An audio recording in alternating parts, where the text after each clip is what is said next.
a todos nuestros televidentes a Transformándonos. Soy Giselle de la Hoz y hoy tengo el gusto de tener en el programa a Isolda Martínez, psicóloga clínica, quien nos trae el tema trastornos afectivos en adolescentes. Bienvenida, Isolda. Muchas gracias, Giselle, por haberme invitado a tu programa Transformándonos. Muy contenta de poder participar y poder compartir sobre este tema tan interesante y tan actual, ¿verdad?, en la vida de cada uno de nuestras familias. Y lo dices y no lo sabes, lo importante que es para todos nuestros televidentes este tema, trastornos afectivos en adolescentes. Y qué importante para nosotros, no solamente para los padres, sino para la sociedad en su conjunto, que sepamos construir puentes de comprensión con nuestra juventud. Y qué atinado que el programa se va a dar en el mes de agosto, cuando el 12 es el Día Internacional de la Juventud. Y cuando hablo de juventud me alegro, me lleno de alegría y de vida, porque muchas veces caemos en juzgar muchos a nuestros adolescentes sin tener en cuenta que ellos están en esta etapa de transición, de búsqueda de identidad, de cambios físicos, hormonales, cognitivos, todo ese proceso que ellos están viviendo. Y cuando hablamos de trastorno afectivo, no quisiera que entráramos inmediatamente en el tema sin antes que nos pudieras diferenciar cuando hablamos de ese rasgo que tiene ese adolescente, como lo tenemos todos los seres humanos, pero estamos hablando de nuestra población etaria, los adolescentes. ¿Cuándo podemos diferenciar que hay rasgos y cuándo ya viene o cuándo se diagnostica un trastorno? Bueno, básicamente, siguiendo el hilo de lo que decías acerca de cómo hacemos y qué tan importante es, creo que una de las cosas más importantes cuando ya somos adultos es ponernos en los zapatos de los chicos recordando nuestra adolescencia. Y hablabas del desafío, y es cierto, nuestros adolescentes hoy viven un desafío que no es el mismo que vivimos nosotros cuando éramos adolescentes, ¿verdad? Entonces, en relación a la pregunta que me haces, interesante, todos tenemos rasgos, todos estructuramos una personalidad, hay un componente que viene del temperamento, de la genética, ¿verdad? Que a veces decimos coloquialmente, mira, el abuelo era así o el tío era así, se parece. Pero son rasgos, ¿verdad? Por poner un ejemplo, una persona puede ser una persona de actitud optimista o pesimista, ¿verdad? Pero eso no le hace una persona depresiva, por ejemplo, sino un rasgo. O una persona que es muy perfeccionista, o una persona que siempre está anticipándose a todo, pero eso no quiere decir que esa persona sea una persona ansiosa per se. Ahora, algunos rasgos pueden predisponerte, cierto, pero no necesariamente te van a llevar a un trastorno. Cuando hablamos de trastorno es porque hay un grupo de síntomas, que la diferencia quizás pudiéramos hacerlo entre qué es un rasgo y qué es un síntoma, ¿verdad? Un síntoma aparece. Un ejemplo bonito podría ser pensar que el rasgo es como la pintura de una pared, ¿sí? Y el síntoma es como una mancha que aparece en la pared. El rasgo tiende a permanecer en el tiempo, esa persona tiende a ser introvertida, es de pocos amigos. Eso no quiere decir que eso esté bien o mal, esa es su forma de ser, ese es un rasgo que en el tiempo aparece. El síntoma aparece, puede ser transitorio o puede durar mucho tiempo, y en general puede ser uno, pero también para diagnosticar un trastorno generalmente pues utilizamos algunos manuales diagnósticos en donde hay un conjunto, ¿verdad?, de síntomas que aparecen, en donde ya podemos hablar que hay un trastorno o una patología, en este caso de los trastornos afectivos. Y se siguen unos criterios para todo ese diagnóstico.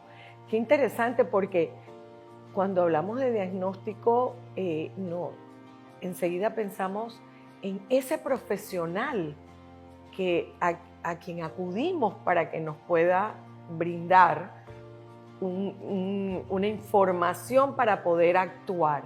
¿Quiénes serían esos profesionales que nos darían o que nos brindarían, o no necesariamente que puede haber un diagnóstico, sino que simplemente nos pueden descartar que haya una situación mucho más crítica y que sean esos rasgos o que sea transitorio, como lo acabas de mencionar.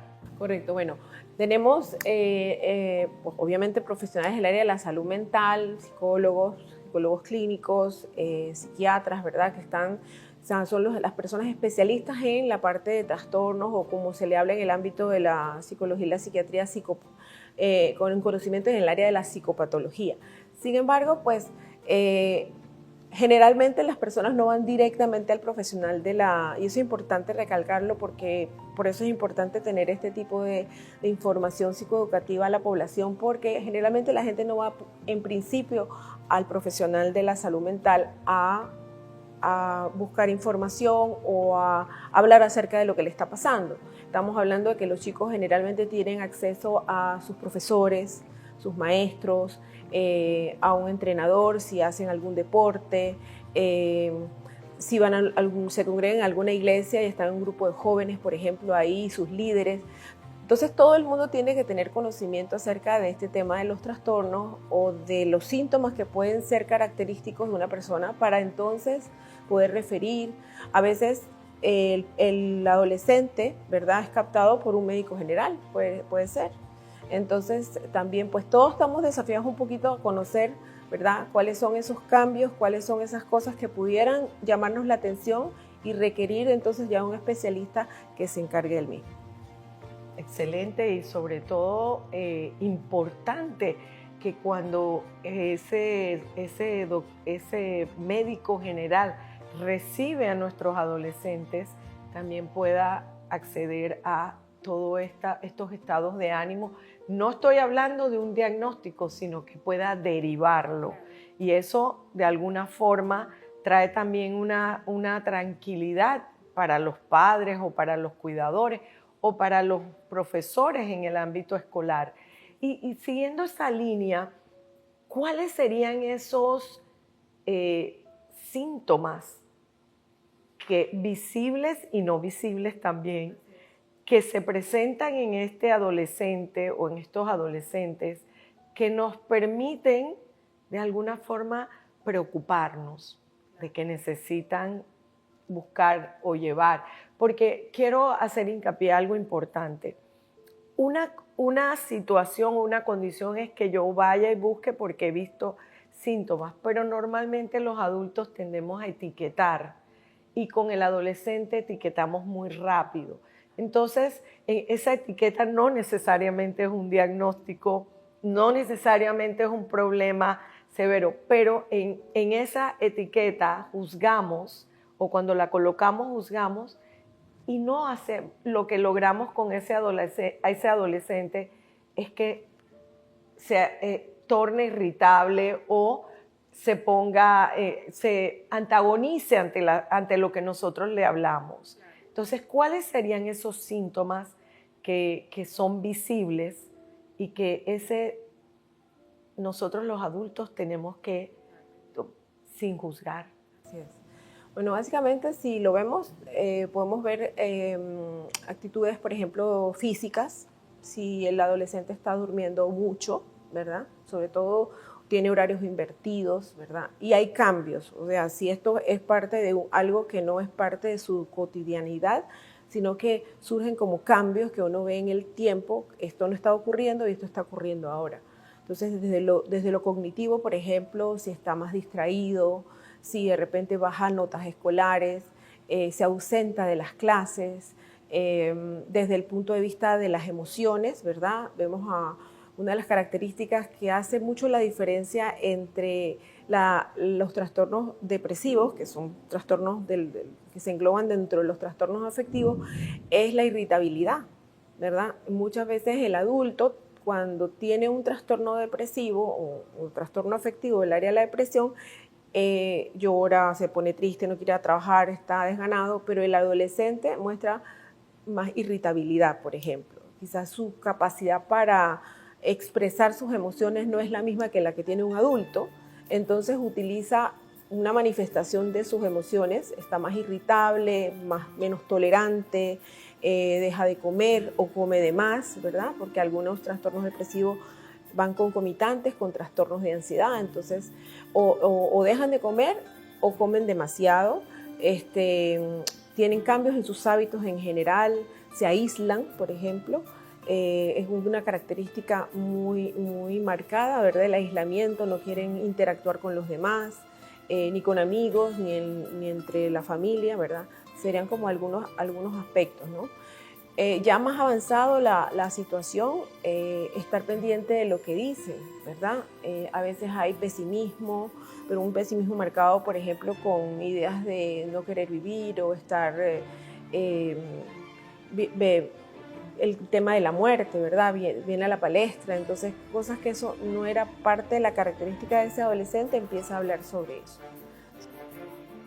Hemos notado en algunos casos experiencias con el tema de la comida, con el tema de la alimentación. En los últimos años hemos tenido muchos cambios, hay mucha información sobre la comida, sobre el tema de ser vegano, el vegetariano, el comer diferentes comidas que literalmente afectan de alguna forma. Este tema, ¿podrían los padres, podrían ver los adultos que estos trastornos afectivos afectan directamente a su capacidad del adolescente en cuanto a su alimentación? Claro, porque la alimentación también tiene mucho que ver con el tema de la imagen, ¿verdad? También qué mensaje hay en la casa acerca de cómo yo me veo, ¿verdad? Siempre usamos las etiquetas que usted dice, que es flaquito, que es muy gordito, ¿verdad? Y ellos están en un proceso, los adolescentes, en un proceso de cambio que tiene que ver con sus cuerpos. Y ellos mismos tienen que reinterpretarse ese crecimiento, cómo va cambiando toda su estructura, ¿verdad? Y hay mucha información, ahorita tienen acceso a mucha información, entonces hay cosas que de repente el papá no sabe que el hijo sabe, pero lo sabe porque tiene acceso a un clic de información, entonces uno tiene que estar muy pendiente de lo que ellos, qué entienden por eso, ¿verdad? ¿Qué entienden? Y sí, la alimentación es muy importante, ¿no? Y muchas veces también podemos notar el adolescente buscando, quisiera como que habláramos también acerca de si están diagnosticados, en qué medida el uso de alcohol o de drogas puede ser un ingrediente tan letal para el adolescente que complica su vida. Claro, es parte de los factores externos, la presión de grupo en la que ellas están, la curiosidad, el hacer la presión de grupo que viene, si él lo hace, ¿por qué no lo hago yo, verdad? Entonces, es frecuente que el adolescente pueda estar rodeado de esa presión, ¿verdad? Y si involucra sustancias como el alcohol, por ejemplo, que es un depresor del sistema nervioso, si ese chico ya tiene o chica tiene una situación de un trastorno afectivo subyacente o ya florido, pues esto obviamente va a exacerbar la situación, por supuesto. Sí, definitivamente que seguimos preocupados y debemos estar preocupados como padres, como adultos, como docentes, como líderes, en qué respuesta o de qué manera podemos brindarle herramientas a nuestra juventud ante estos casos que se presentan en nuestra sociedad. Isolda, vámonos a una pausa y regresamos con recomendaciones y qué hacer y a dónde buscar ayuda.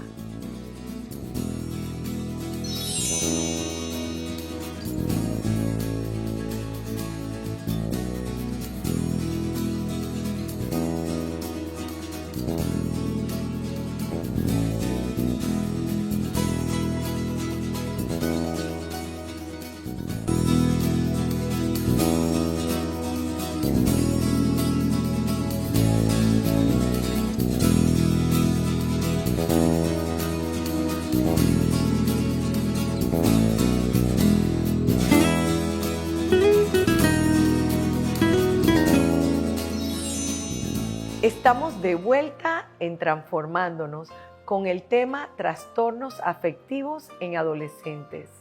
Isolda, siguiendo el tema de los trastornos afectivos, ¿qué engloba estos trastornos?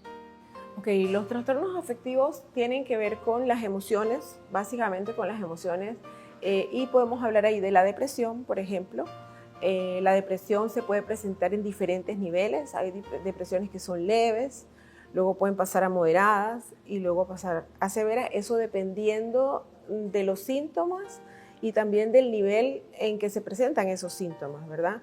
Lamentablemente tenemos estas conductas en donde los muchachos se cortan, ¿verdad? No necesariamente para hacerse daño, para autolesionarse buscando quitarse la vida, pero sí para mitigar el dolor emocional que siente por medio de lo que se conoce como cutting o autolesiones. Entonces, una de las cosas importantes, los papás tienen que estar pendientes la forma en que se visten los chicos, porque muchos chicos se cortan y empiezan a vestirse de manga larga, y uno puede decir, ah, bueno, eso es una moda, pero generalmente están cubriendo las cortadas, que es simplemente una manifestación de malestar emocional, ¿verdad? En donde tratan de desviar ese dolor emocional que tienen, que no saben a lo mejor de dónde viene o cómo expresarlo en palabras, y se cortan como una forma de mitigar ese dolor emocional concentrándose en un dolor físico,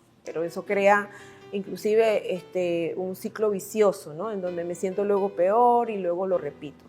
Ya ahí no estamos hablando de una depresión leve, estamos hablando de algo que está más avanzado. Y bueno, hasta el punto de llegar a una depresión que puede ser severa, en donde ya estamos teniendo, sí, más allá de ideaciones, ¿verdad? Yo siempre les explico a los chicos en la consulta y a los papás los niveles, ¿no? Yo hablé hace un momento de las ideas de muerte, ¿verdad? En donde la persona o el adolescente, en este caso, empieza a hablar de ese tema con desesperanza, ¿verdad? Como que no hay un futuro. Y luego está las ideas ya suicidas, ¿verdad? Donde, ¿qué pasaría si si yo me voy de este mundo, o este mundo estaría mejor sin mí? Entonces ya es otro nivel de ideas hasta poder llegar realmente no quiero seguir viviendo, ¿verdad? Y que generalmente pues no lo dicen o lo comentan a personas o no lo comentan, ¿verdad? Y estas ideas pueden tener hasta un año, ¿verdad? Ya los estudios indican que hay chicos que 12 meses atrás han empezado a tener estas ideas y se manifiesta en un intento suicida, que ya ahí estamos hablando de un nivel mayor en donde requiere una hospitalización, primero una evaluación por un especialista que tenga toda la idoneidad para tener todos los criterios, y requiere, en la mayoría de los casos, hospitalización, yo diría que en todos, porque está actuando, ¿verdad?, de una manera en donde su vida está en riesgo.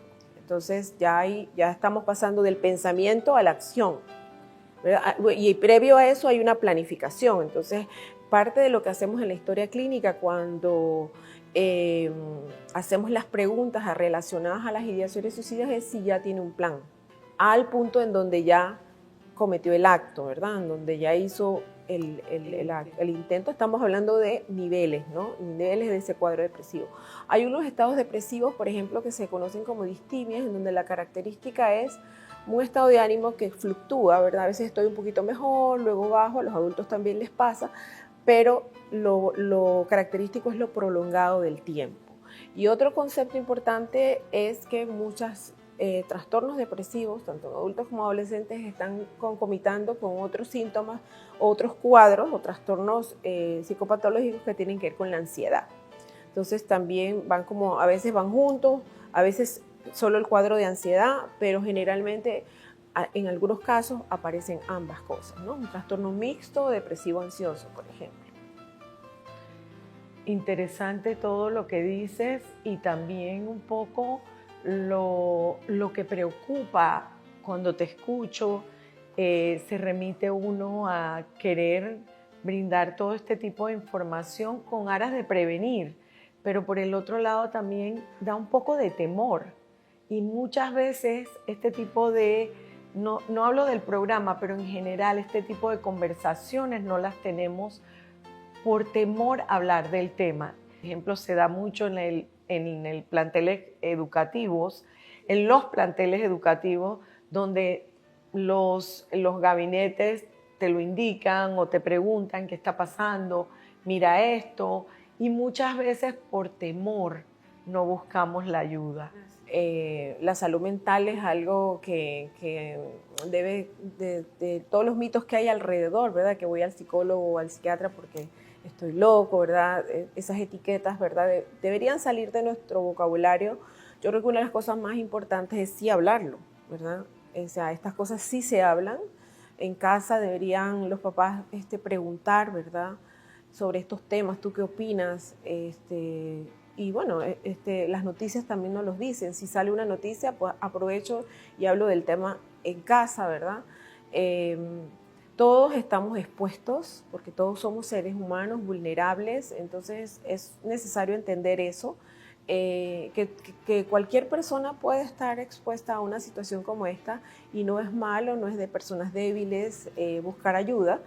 Se trata de vulnerabilidad. Sí, vulnerabilidad, claro que sí, porque todos estamos expuestos al estrés, todos estamos expuestos a los cambios, ¿verdad? Vivimos a las redes sociales, a la influencia, todo. Entonces, necesitamos que podamos tener eso en nuestros espacios, en familia, y también las conversaciones, que sean temas de conversación en las escuelas, por ejemplo, que ya existe, ¿verdad? Algunas fundaciones y entidades que se dedican a esto, y siempre sentir que buscar ayuda pues no es debilidad, sino que todos podemos acceder a esto, ¿no? Creo que sí. Entonces, ¿qué tipos de tratamientos, a dónde debemos acceder cuando vemos o cuando hay estas situaciones? Cuando el padre o la madre o el docente o el abuelo, la abuela observa algo que le genera no solo preocupación, sino que de alguna forma ve, como acabas de mencionar, disminuyó o su rendimiento escolar disminuyó, no está durmiendo, no está comiendo. ¿Qué tipo de tratamiento existe? Bueno, primero en principio buscar ayuda profesional, ¿verdad? Ya mencionamos que los profesionales del área de psicología clínica, los psiquiatras, ¿verdad? Están entrenados para definir si es una situación y el manejo que se le debe dar a la situación. Importante que se hace una historia clínica, ¿verdad? Con todos los factores predisponentes, con toda la sintomatología, para saber el nivel, ¿verdad? Y el pronóstico que le podamos dar al caso. Y es importante porque sí hay tanto tratamiento, en algunos casos es necesario un tratamiento farmacológico, ¿verdad? Porque nuestra psicología está basada en un cerebro y en un funcionamiento de nuestro cuerpo, y necesitamos entonces, en algunos casos, ¿verdad? Es necesario el tratamiento farmacológico, que en este caso lo media un médico psiquiatra, y por otro lado, pues hay otros tratamientos concomitantes en algunos casos. El manejo interdisciplinario en estos casos es muy importante, porque muchas veces hay que buscar la raíz, muchas veces no, en todos los casos yo diría lo ideal es buscar la raíz del problema.